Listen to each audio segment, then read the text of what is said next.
Episode 4 Nagin 7. Hello, Kushamdeep. Welcome back to my YouTube channel Daydreamer's Dream. Let's start the story. पूर्वी आर्यमन के घर पहुंचती है dress change करके, हाथों में फाइल लेकर। बर्नी और बूढ़ी अम्मा दोनों भी वहां मौजूद है, डेकोरेशन के स्टाफ मेंबर के तौर पर। पूर्वी पर नजर और उसकी मदद करने के लिए आर्यमन को ढूंढते ढूंढते पूर्वी फर्स्ट फ्लोर पर चली जाती है। उसकी शक्तियां आने जाने की वजह से कभी उसे साफ साफ दिखता है बगैर चश्मे के, और कभी धुंधला, क्योंकि वो अभी पूरी तरीके से इच्छाधारी नागिन बनी नहीं है। उसे प्यास लगने की वजह से वो वहीं लॉबी में सोफे पर बैठ जाती है, अपने चश्मे को साफ करते हुए। उसी वक्त आर्यमन वहां से गुजर रहा होता है। उसे धुंधला दिखने की वजह से वो आर्यमन को वेटर समझ लेती है। वेटर, मेरे लिए पानी लेकर आओ। आर्यमन कंफ्यूज होकर अपने अगल बगल देखने लगता है कि ये मुझे वेटर कह रही है क्या? हाँ, तुम्हें ही बोल रही हूँ। तुम एक गिलास पानी नहीं दे सकती क्या वेटर? बिना कुछ बोले हुए आर्यमन बगल में रखे टेबल से पानी भरकर ग्लास में पूर्वी को देता है। ये लो। आवाज सुनते ही पूर्वी घबरा कर खड़ी हो जाती है। सर, आर्यमन सर, आप? मुझे तो मेरे चश्मे के साफ साफ दिखने लगे हैं सर। आपके हाथ, नाक, कान, मुंह, सब चीजें। ये तो कमाल ही हो गया। तुमने क्या चढ़ाई है? सर, मैं पीती नहीं हूँ। आपको पता है, कल मैंने 8 किलोमीटर 8 मिनट में दौड़कर बस पकड़ी थी। तुम जो भी पी रही हो ना, पीती रहो। सर, मैं आपकी तरह पीती नहीं दिन भर, पर कल पापा ने मुझे एक स्पेशल टॉनिक दी थी। लगता है ये सब उसी का कमाल है। पूर्वी उसके पीछे पीछे चलती है, उसे मयूरी वाली बात बताने के लिए। उसका पैर फिसल जाता है। गिरने से पहले ही आर्यमन उसे संभाल लेता है। ये तुम हर वक्त गिरने की प्रैक्टिस क्यों करती रहती हो? लिसन, मैं तुम्हें हर बार संभालूं, ये शौक मत पालना। ये कहकर वो अपनी बहनों के पास चला जाता है। इन्हें बस अपनी सुनानी होती है और किसी की सुननी नहीं, चिढ़कर कहती है पूर्वी। पिंकी कॉल पर अपने बॉयफ्रेंड से बात कर रही होती है। उसके पीछे रोमा पहुंचती है। ओहो, विक्रम से तुम्हारी बात हो रही है। लगता है अगला नंबर तुम्हारा ही है। कहाँ से? पहले तो तुम्हारा है। कुछ तो करो रोमा, द रिपोर्टर से आगे बढ़ो मेरे भाई की जिंदगी में। अरे यार, मैं क्या करूं? आर्यमन मुझे चांस ही नहीं देता। मैं तो कोशिश में हूँ ही। रवीश उस पार्टी में अनंता से दूर दूर रहता है और अपने प्लान को अंजाम देता है अर्जुन के साथ मिलकर। अर्जुन अनंता को अकेला देख उसके पास जाता है। भाभी। अनंता चौंक सी जाती है। उससे कैसे बोल रहा है वो भाभी? अरे अनंता भाभी, रवीश भाई मुझसे कुछ नहीं छुपाते। मुझे उन्होंने बता रखा है कि वो आपसे प्यार करते हैं। अनंता जो ये सुनकर बहुत खुश हो रही थी। अर्जुन कहता है, भाभी मुझे आपकी हेल्प की जरूरत है। मुझे एक लड़की पसंद है जिसे मुझे अपने दिल की बात बतानी है। क्या आप मेरी मदद करेंगी? अनंता हिचकिचाते हुए हाँ में भर देती है। रवीश के प्लान के मुताबिक अर्जुन कहता है उससे अर्जुन उससे कहता है कि आप मुझे एक मैसेज कर दीजिए अपने फोन से, जिससे मैं अपनी गर्लफ्रेंड को जेलस करूंगा। एक रोमांटिक टाइप का मैसेज। और पूर्वी उसी वक्त उसे टेक्स्ट करती है। रोमा और टीना पूर्वी को बुलाकर कहती हैं, आर्यमन भाई को बोलो हम उन्हें डांस करने के लिए बुला रहे हैं। पूर्वी हिचकिचाते हुए आर्यमन के पास जाती है, जो टेबल पर बैठकर शराब पी रहा होता है। सर, अगर मौत ने ना बुलाया हो तो मुझे मत बताना। सर, वो आपको डांस करने के लिए बुला रहे हैं। Not interested. Sir please. वो ये सुनकर एक नजर अपनी बहनों की तरफ देखता है। डांस करना है ना? अचानक ये बोलकर उठकर खड़ा हो जाता है।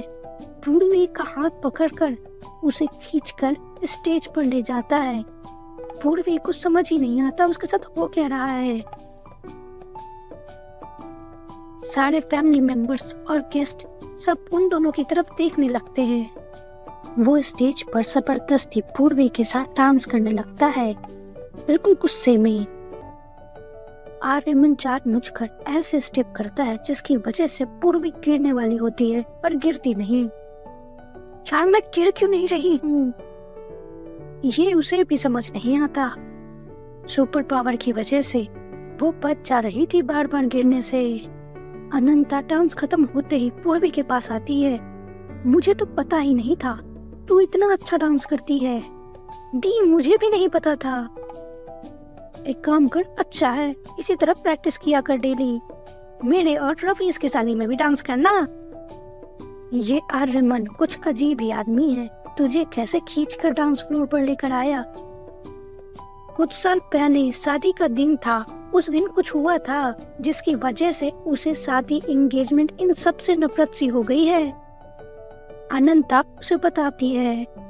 पूर्वी आउट हाउस जाती है कुछ सामान रखने के लिए। वापसी में वो देखती है एक ऊंची सी बिल्डिंग में एक छोटा बच्चा अपनी फुटबॉल उठाने के लिए बालकनी के बाहर लटक जाता है और वो गिरने ही वाला होता है, फिफ्थ फ्लोर से जमीन पर। बालकनी को पकड़कर वो लटका हुआ होता है फिफ्थ फ्लोर पर। पूर्वी चिल्लाती है कोई बचाओ कोई बचाओ, लेकिन वो अचानक से खुद ब खुद उतनी ऊंचाई पर चली जाती है। उसे बिल्कुल भी अंदाजा नहीं है कि उसके जिस्म का आधा हिस्सा नीचे का सांप का बन चुका है, जिसकी वजह से फिफ्थ फ्लोर पर खड़ी है। आराम से उस बच्चे को बचाकर बालकनी के अंदर करती है। दी आप तो सुपरमैन हो। सुपरमैन का तो पता नहीं, लेकिन हाँ मैं सुपर वुमन तो जरूर हूँ। एक हाथ से बालकनी को पकड़कर बिल्कुल हंसते हुए कहती है। उन दोनों को ये अंदाजा नहीं था पूर्वी इतनी ऊंचाई तक पहुंची कैसे है। उसी वक्त उस बच्चे की माँ घर के अंदर से बालकनी में आती है अपने बच्चे की चिल्लाने की उस वक्त आवाज सुनकर। क्या हुआ? मॉम, इस दी ने मुझे बचाया है, मैं गिरने वाला था बालकनी से। Thank you so much. पर आप इतनी ऊंचाई पर आए कैसे? इतनी ऊंचाई क्या मतलब है आपका? जब नीचे की तरफ वो देखती है तब तक उसका सांप का हिस्सा वापस से गायब हो चुका होता है। वो नॉर्मल इंसान बनी होती है जो एक हाथ पर बालकनी में लटक रही होती है। बचाओ बचाओ चिल्लाती है, लेकिन उसका हाथ स्लिप कर जाता है। जमीन पर धड़ाम से गिरती है, लेकिन उसे एक खरोच तक नहीं आती। ओहो, मैं तो सच में सुपर वुमन बन गई हूँ, ये कहकर हंसते हुए वो वहाँ से जल्दी से निकल जाती है। ये लड़की थी कौन? मॉम, नागिन। पार्टी में एंजॉय करते वक्त प्रमित को कॉल आता है। वो अपने भाई बलजीत की तरफ देखता है और उसे कहता है, बलजीत मेरे साथ आओ। गुस्से में प्रमित के छोटे भाई का नाम बलजीत है, समीर नहीं। समीर और ऋषभ दोनों ही प्रमित के दोस्त हैं। एक कमरे में ले जाकर कहता है, तुम्हें पता है बेसमेंट के लिफ्ट का सीक्रेट लॉक खुला रह गया था। किसने ये किया होगा? ये बात तुम्हें पता होनी चाहिए। ये बात तो तुम्हें पता होनी चाहिए ना। हम दोनों ऋषभ और समीर के साथ वहाँ से वापस आ गए थे। तुम दोबारा गए थे डीएनए का इंजेक्शन लेकर साइंटिस्ट के साथ। भाई साहब, मुझसे ऐसा नहीं हुआ है। तुम जानते हो ना, एक छोटी सी गलती भी हम पर भारी पड़ सकती है। हमारी 24 साल की मेहनत खत्म हो सकती है। तुम एक नंबर के बेवकूफ, यूजलेस हो। अमित बहुत बुरा भला कहता है बलजीत को। पूर्वी जब वापस आती है पार्टी में, उसकी नजर पड़ती है रवीश पर, जो साइड में ले जाकर एक लड़की को किस कर रहा होता है। दर्द, गुस्सा और तकलीफ, इन तीनों जज्बात से वो एक साथ गुजरती है। इस इंसान ने उसकी बहन को चीट किया है। वो हिम्मत जुटाकर रवीश के पास जाती है जब वो अकेला होता है।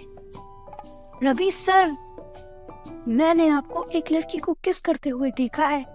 तो क्या हुआ? रवीश बिल्कुल चिल होकर कहता है, जैसे उसे कोई फर्क नहीं पड़ता। आप ऐसा कैसे कर सकते हैं मेरी बहन के साथ? अनंता दी के साथ आप ऐसा कैसे कर सकते हैं? रवीश उसे धक्का देकर वहाँ से चला जाता है। पूर्वी वही जमीन पर गिर जाती है। तभी गुजरते हुए वहाँ से अनंता की नजर पड़ती है पूर्वी पर। आंखों से आंसू बह रहे हैं उसके। अरे तू रो क्यों रही है? गिरी कैसे? चक्कर आ गया? थक गई? पैर दर्द हो गया? क्या हुआ है तुझे? दी, रवीश सर बिल्कुल अच्छे इंसान नहीं है। मैंने अभी उन्हें एक लड़की को किस करते हुए देखा है। आपको ये कहानी अच्छी लग रही है तो सब्सक्राइब करें और बेल आइकन पर क्लिक करना ना भूलें। अनंता पूर्वी का हाथ थामकर उसे रवीश के पास लेकर जाती है। रवीश, पूर्वी को कोई मिसअंडरस्टैंडिंग हो गई है। ये कह रही है तुम मुझे चीट कर रहे हो, इसने तुम्हें किसी लड़की को किस करते हुए देखा है। तो तुम मान क्यों नहीं लेती अपनी बहन की बात? क्या? हाँ, ऐसा नहीं है मैं तुम्हें प्यार नहीं करता था, प्यार करता था, सब चीज सही चल रहा था जब तक तुम शादी की बात नहीं करती। मैं ये शादी वादी नहीं कर सकता।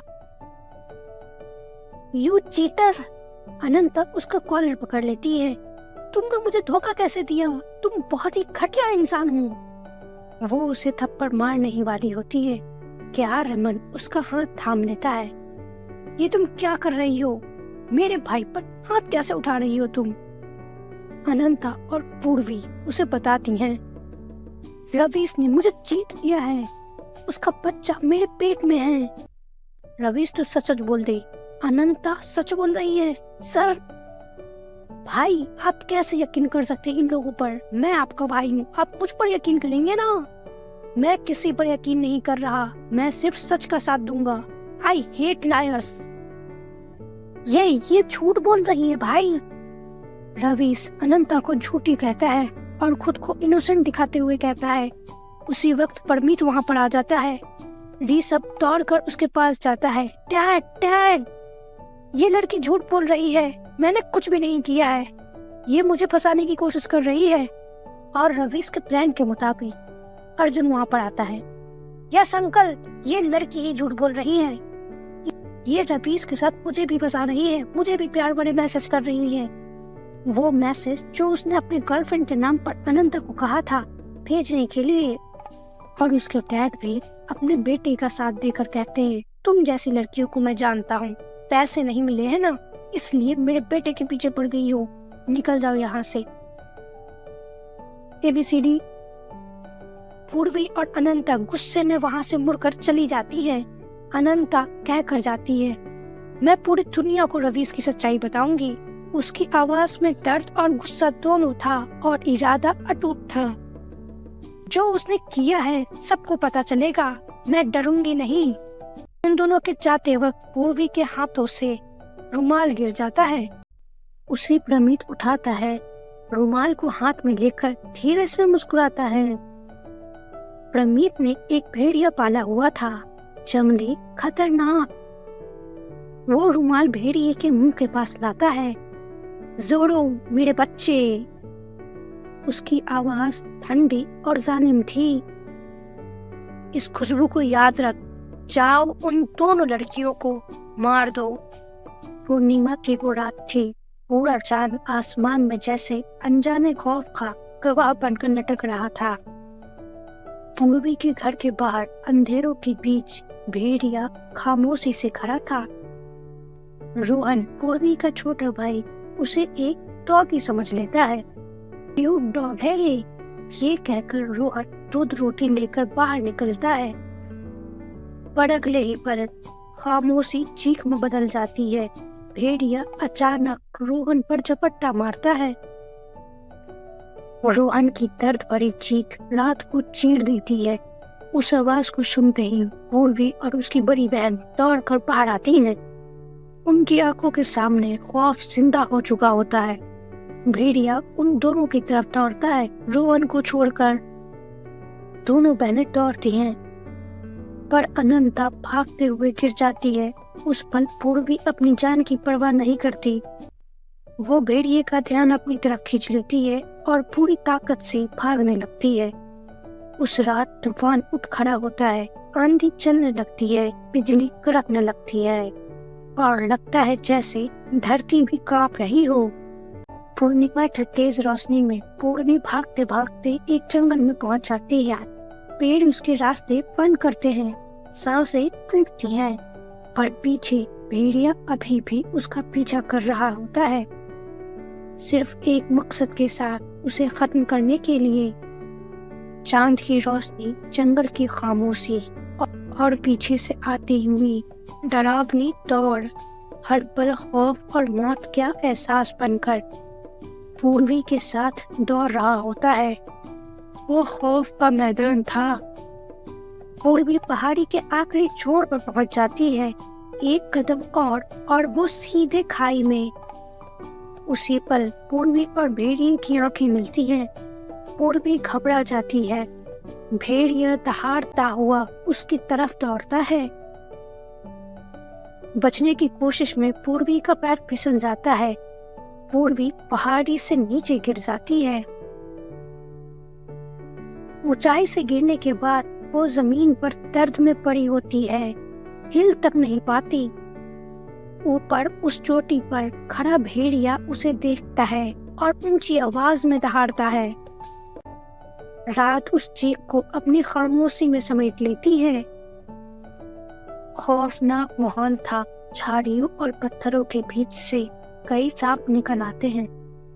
वो पूर्वी के बदन पर लिपट जाते हैं, उसे डसने लगते हैं। पूर्वी दर्द से कड़ा उठती है, पर अचानक उसके जिस्म में एक अजीब सा बदलाव आता है। सांपों के जहर से उसके अंदर एक अलग ही ताकत जग उठती है, जैसे कोई सुपर पावर। पूर्वी उठकर खड़ी होती है। तभी भेड़िया भी उसके सामने आकर खड़ा हो जाता है। दोनों के बीच खौफनाक जंग होती है। दोनों घायल होते हैं, पर कोई पीछे नहीं हटता। पूर्वी पूरी ताकत से भेड़िए पर वार करती है। आखिरी पल में वो नागिन की जुबान निकालकर भेड़िए को डस लेती है और उसे उठाकर दूर फेंक देती है। लड़ाई के बाद पूर्वी वही पहाड़ी पर थक कर बेहोश हो जाती है। इस एपिसोड की कहानी यहीं खत्म होती है। अब मिलते हैं न्यू वीडियो में। आप इसे टीवी पर भी देख सकते हैं और ऑनलाइन भी, कलर्स टीवी पर। तब तक के लिए हमारे चैनल को सब्सक्राइब करें, लाइक करें और don't forget to press the bell icon. Thank you so much.